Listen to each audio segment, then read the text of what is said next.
నమస్తే, welcome to time 24x7 TV. ఇప్పుడు చూసుకున్నట్లయితే జూబ్లీహిల్స్ లో కూడా బైపోల్ ఎలక్షన్స్ అనేది వస్తూనే ఉన్నాయి. ఎందుకంటే అక్కడ రీసెంట్ గా ఉన్న బీఆర్ఎస్ ఎమ్మెల్యే మాగంటి గోపీనాథ్ గారు కూడా అకాల మరణంలో మరణించడం కూడా చూస్తూనే ఉన్నాం. కాకపోతే ఇప్పుడు ఆ జూబ్లీహిల్స్ బై ఎలక్షన్స్ రావడం వల్ల ప్రజలు ఎవరికి పట్టం కడతారనే దానిపై కూడా యావత్ రాష్ట్రం మొత్తం కూడా ఆసక్తిగా చూస్తుంది అనమాట. అసలు కాంగ్రెస్ కి వస్తుందా, బీఆర్ఎస్ కి వస్తుందా, లేకపోతే బీజేపీకి వస్తుందా, అసలు వాళ్ళ స్ట్రాటజీస్ ఏంటి అనే దానిపై కూడా మనం మాట్లాడదాం. మన దగ్గర ఇప్పుడు శ్రీనివాస్ యాదవ్ గారు ఉన్నారు, జిహెచ్ఎంసీ కార్పొరేటర్ సోమాజీ కూడా. నమస్తే సార్. సార్ నమస్తే.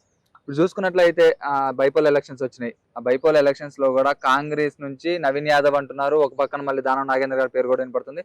ఇప్పుడు బీఆర్ఎస్ లో చూసుకున్నట్లయితే మాగంటి గోపీనాథ్ గారి వైఫ్ అవును కూడా నిలబెడతామని చెప్పి చూస్తున్నారు. అలాగే బీజేపీలోనేమో దీపక్ కుమార్ గారిని చెప్తున్నారు.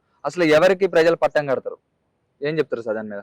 ఇప్పుడు ప్రజలు ఎవరికి పట్టం కడతారంటే ఎలక్షన్స్ తర్వాతనే మనకు రిజల్ట్ తెలుస్తుంది. ముందుగా ఏంటంటే ప్రజలు ఒక మూడ్కి వచ్చేసారు. మనకు ఓకే, ప్రభుత్వం మనది ఉంది, కాంగ్రెస్ ఉంది. కాంగ్రెస్ అభ్యర్థిని గెలిపించినట్లయితే ఈ 3 సంవత్సరాలు అభివృద్ధి కానీ సంక్షేమం కానీ అందడానికి అవకాశం ఉంటుంది. ఎవరమైనా ఎలక్షన్లు ఏం పెడతాము, మా ప్రభుత్వం వస్తే ఇది చేస్తాము అని అంటాం. అవును, కానీ ప్రభుత్వం ఆల్రెడీ కాంగ్రెస్ గవర్నమెంట్ ఫామ్ అయి ఉంది కాబట్టి 3 సంవత్సరాలు ఇంకా కాంగ్రెస్ గవర్నమెంట్ ఉంటుంది కాబట్టి కాంగ్రెస్కు సంబంధించిన ఏ అభ్యర్థి కానీ నిలబెట్టి కాంగ్రెస్ అభ్యర్థిని గెలిపించుకుంటే ప్రభుత్వం కాంగ్రెస్ ఉంది కాబట్టి అభివృద్ధి చేసుకునే అవకాశం ఉంటుంది అనే ప్రజలు ఆ నిర్ణయానికి వచ్చారు. క్యాండిడేట్ ఏదైనా కూడా విజయం మాత్రం కాంగ్రెస్ పార్టీదని మేము నమ్ముతాం. అంటే ఇప్పుడు ఒక 2-3 సార్లు కూడా ఎమ్మెల్యేగా మాగంటి గోపీనాథ్ గారు అయ్యారు. అయినప్పుడు ఆయన సతీమణికి అవకాశం ఇస్తారని ఒక చిన్న ఆలోచన కూడా ప్రజల్లో ఉంది. మరి ఎట్లా అంటారు మీరు? ఇప్పుడు అదే అంటున్నాము, ప్రజలకు ఎవరు అభ్యర్థి ఎవరు అనేది కాదు, సంక్షేమము అభివృద్ధి జరగాలి. ఆ పర్సన్ వల్ల ఎలాంటి న్యాయం జరగదు. ఎందుకంటే 3 సంవత్సరాలు అపోజిషన్ పార్టీకి వేస్తే ఆ 3 సంవత్సరాలు రాస్తాలు, ధర్నాలు, రాస్తారోకలు ఇవే ఉంటాయి తప్ప అభివృద్ధి సంక్షేమం అనేది వాళ్ళకి అందదు. ఓకే, ప్రభుత్వంలో ఉన్నటువంటి వ్యక్తిని ఎన్నుకుంటుంటే 3 సంవత్సరాలు ప్రభుత్వం నుంచి వచ్చే సంక్షేమం కానీ అభివృద్ధి కానీ చేసుకునే అవకాశం ఉంటుంది. ఆ విధంగా ప్రజలు ఆలోచిస్తారు. ఎందుకంటే జూబ్లీహిల్స్ అంత విద్యావంతులు, అంత చదువుకున్న వాళ్ళు ఉంటారు కాబట్టి ప్రజలు విజ్ఞానం ఎక్కువ ఉంటుంది కాబట్టి అభివృద్ధికే వాళ్ళు ఓటేస్తారని మేము ప్రగాఢంగా నమ్ముతా ఉన్నాం. అంటే ఇప్పుడు చూసుకున్నట్లయితే ప్రజలు ఎక్కడ ఉన్న ప్రజలు వాళ్ళందరూ కూడా సంక్షేమాలు అందాలని చెప్పి అందరూ అనుకుంటారు. ఇప్పుడు బీఆర్ఎస్ పార్టీ అయితుంది, కాంగ్రెస్ పార్టీ అయితుంది, ఎవరికైనా సంక్షేమాలు అందుతాయి కదా. అవును, ఇప్పుడు మా పార్టీకి ఓటేస్తేనే సంక్షేమాలు అందుతాయి అంటే అది ఎంతవరకు కరెక్ట్? అంటే అధికార పార్టీ ఉంటే ఇంకా స్థానికంగా మనకు అభివృద్ధి ఎక్కువ అవుతుంది. ఎందుకంటే అపోజిషన్ లీడర్ ఉన్నాడు అనుకో, ప్రభుత్వం ఏది చేసినా కూడా ఆయన దాన్ని అపోజ్ చేస్తాడు. ఇది కరెక్ట్ కాదు, ఇది అందట్లేదు, ఇది కరెక్ట్ కాదని వాళ్ళ పార్టీని ఎస్టాబ్లిష్ చేసుకోవడానికి ఆయన టైం వెచ్చిస్తారు. కానీ ప్రభుత్వం మంచి పథకాలు అందిస్తుంది, ఇది ప్రజలకు ఉపయోగం ఉంది అనేది చెప్పాడు అతను. కాబట్టి అక్కడ ప్రభుత్వం నుంచి వచ్చే సంక్షేమం కూడా ప్రజలకు అందించడానికి ఆయన వెనక్కిపోతాడు. అంటే మీరు అనేది అంటే ఇప్పుడు మేము ఎంత మంచి పని చేసినా గానీ ఆయన పార్టీని పెంచుకోవడం కోసం ప్రజల దగ్గర కూడా పోనీయడు. ఆయన ఈ పథకాలు మంచి కాదంటాడు. ఓకే, ప్రభుత్వం ఎక్కడ మంచి పేరు వస్తుందో అని చెప్పి ఇది బాగాలేదు, మేమిచ్చేటి కరెక్ట్ అనే విధంగా ఆలోచిస్తారు తప్ప ప్రభుత్వం నుంచి వచ్చింది ఇది అందాలి అనే విధంగా చాలా తక్కువ మంది ఆలోచిస్తారు. అంటే ఓవరాల్ గా మీరు ఏమని చెప్తారు అంటే ప్రజల్లో ఐక్యత అనేది ఉందనుకోవచ్చా ఈ యొక్క ఎలక్షన్స్ తో తెలిసిపోయిందని? ముఖ్యంగా జూబ్లీహిల్స్ ప్రజలకు నా యొక్క విన్నపం ఏంటంటే ప్రజాస్వామ్యంలో ప్రజలే ప్రభువులు, పాలకులు, సేవకులు మాత్రమే. ఏ పార్టీ అయినా అధికారం వచ్చిన తర్వాతనే అభివృద్ధి సంక్షేమం చేయగలుగుతుంది. దాంట్లో భాగంగా రేవంత్ రెడ్డి గారి నాయకత్వంలో కాంగ్రెస్ పార్టీ గత 2 సంవత్సరాల నుంచి పరిపాలన చేస్తూ ఉంది. అనివార్య కారణాల వల్ల మాగంటి గోపీనాథ్ గారు అకాల మరణం చెందడంతో మనకు బై ఎలక్షన్స్ వచ్చాయి. ఈ బై ఎలక్షన్లో ప్రజలు బాగా ఆలోచన చేసి ప్రభుత్వం కాంగ్రెస్ పార్టీది ఉన్నది కాబట్టి ఆ పార్టీ నుంచి వచ్చే అభ్యర్థిని మనం ఎన్నుకున్నట్లయితే ఈ రాబోయే 3 సంవత్సరాలు మనం అభివృద్ధి సంక్షేమము ప్రభుత్వం నుంచి వచ్చేటి అందుకునే అవకాశం ఉంటుంది. అదే ప్రతిపక్ష ఎమ్మెల్యేని మనం గెలిపించినట్లయితే అతని పార్టీని ఎస్టాబ్లిష్ చేసుకోవడానికి సమయం వెచ్చిస్తాడు. కానీ ప్రభుత్వం నుంచి వచ్చే సంక్షేమం కానీ అభివృద్ధి ప్రజలకు అందియాలనే ఆలోచన చాలా తక్కువ ఉంటుంది. కాబట్టి 3 సంవత్సరాల తర్వాత అప్పుడు ప్రభుత్వ పనితీరు మీద మనం నిర్ణయం తీసుకునే అవకాశం ఉంటుంది. కానీ ఈ 3 సంవత్సరాలు వృధాగా పోకుండా జూబ్లీహిల్స్ ప్రజలు విజ్ఞతతోని ఆలోచన చేసి కాంగ్రెస్ పార్టీ నుంచి ఎవరి అభ్యర్థి అయినా కూడా మీరు గెలిపించే ఆలోచన చేయండి. ఈ 3 సంవత్సరాలు మాత్రం అభివృద్ధి సంక్షేమం అందే విధంగా ఆ గెలిచిన అభ్యర్థి మనందరికి సహకరిస్తాడని నా యొక్క నమ్మకం. అంటే ఇప్పుడు కాంగ్రెస్ నుంచి నవీన్ యాదవ్ గారు అంటున్నారు, నవీన్ యాదవ్ గారి గురించి ఏం చెప్తారు? ఒకవేళ నవీన్ యాదవ్ గారికి ఇస్తే కాంగ్రెస్ ని చూసి ఓటేస్తారా, నవీన్ యాదవ్ గారిని చూసి ఓటేస్తారు? ఇప్పుడు నవీన్ యాదవ్ గారు యంగ్, మనం కాదంటలేము. ఎందుకంటే ఇది కాంగ్రెస్ పార్టీ, హైకమాండ్ నిర్ణయిస్తుంది ఏదైనా. నలుగురు అభ్యర్థులు పోటీ పడతా ఉన్నారు. దాంట్లో బెస్ట్ క్యాండిడేట్ ఎవరు అనేది మన పార్టీ అధినాయకత్వం, హైకమాండ్ నిర్ణయిస్తుంది. పార్టీ ఏ వ్యక్తిని నిర్ణయించినా కూడా ఒక కాంగ్రెస్ కార్యకర్తలుగా, ఒక కాంగ్రెస్ వాదిగా అతన్ని గెలిపించడానికి మా శాయశక్తుల ప్రయత్నం చేస్తాము. ప్రజలను కూడా ఒప్పించి మెప్పించి వాళ్ళ మద్దతు కూడా తీసుకోవడానికి మేము శాయశక్తుల ప్రయత్నిస్తాం. అంటే సీనియర్ నాయకులందరూ కూడా ఈ సీటు పై కూడా పోటీ పడుతున్నారని చెప్పి ఒక చిన్న చర్చ అయితే వస్తుంది. అటు అంజనీ కుమార్ యాదవ్ గారు కావచ్చు, దానం నాగేంద్ర గారు కావచ్చు. ఎందుకు మరి వీళ్ళు ఇక్కడున్న సీట్లు సరిపోకనా, లేకపోతే కావాలని చెప్పి అక్కడికి వెళ్తున్నారా సీనియర్? అంటే ఇది జూబ్లీహిల్స్ అనేది హైదరాబాద్ లో గతంలో కాంగ్రెస్ పార్టీకి మంచి ఫలితాలు రాకపోవడం వల్ల మనకు నగరంలో నాయకత్వం లోపించింది.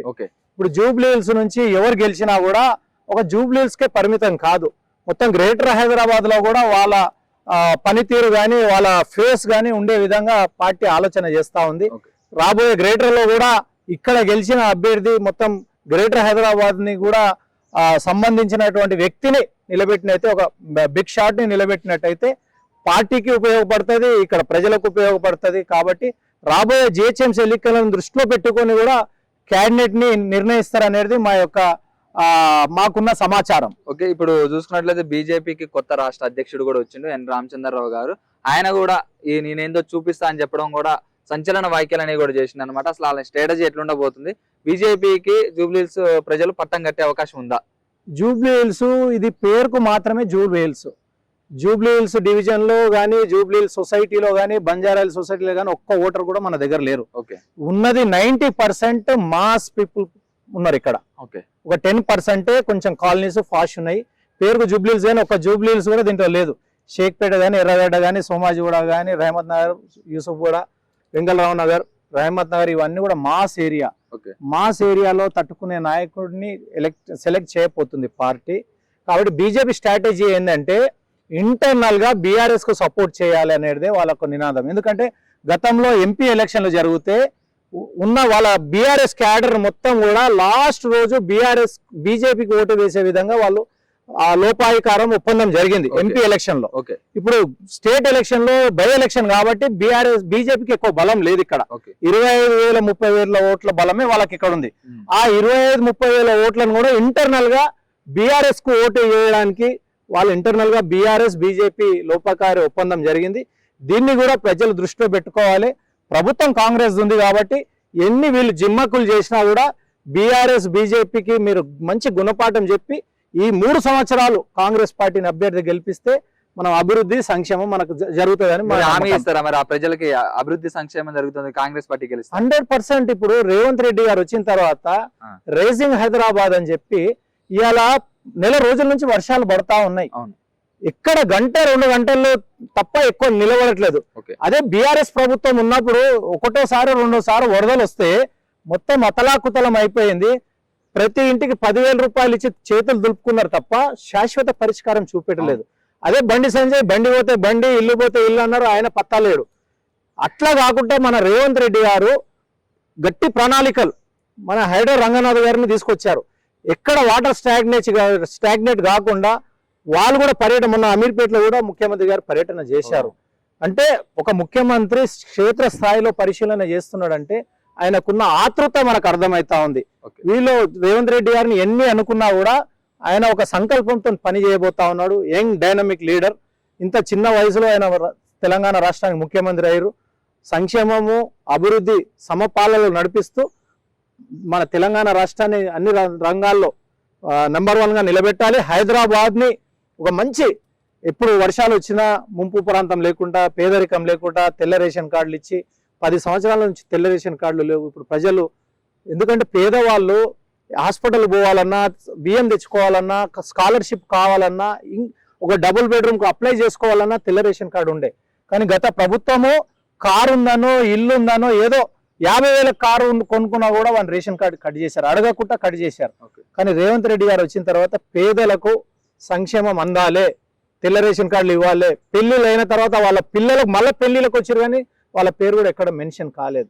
కాబట్టి ఇప్పుడు తెల్ల రేషన్ కార్డులు ఇచ్చి పిల్లల పేర్లు ఎక్కిస్తున్నారు. సన్న బియ్యం వస్తుంది. ప్రభుత్వం నుంచి వచ్చే సంక్షేమ పథకాలకు అర్హత సాధించారు.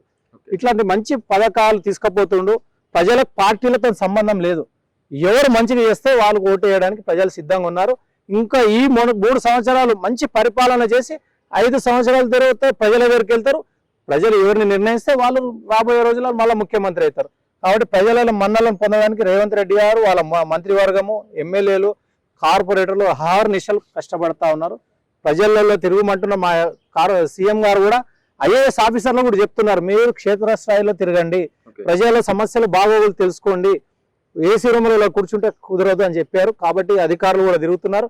ముఖ్యంగా మా రంగనాథ్ గారు మాత్రం ఎక్కడ పడితే అక్కడ, వర్షాలు ఎక్కడ పడ్డా, నీళ్ళు ఎక్కడ నిలబడ్డా ఈ 2-3 నెలల తర్వాత శాశ్వత పరిష్కారకంగా చేయబోతున్నారు.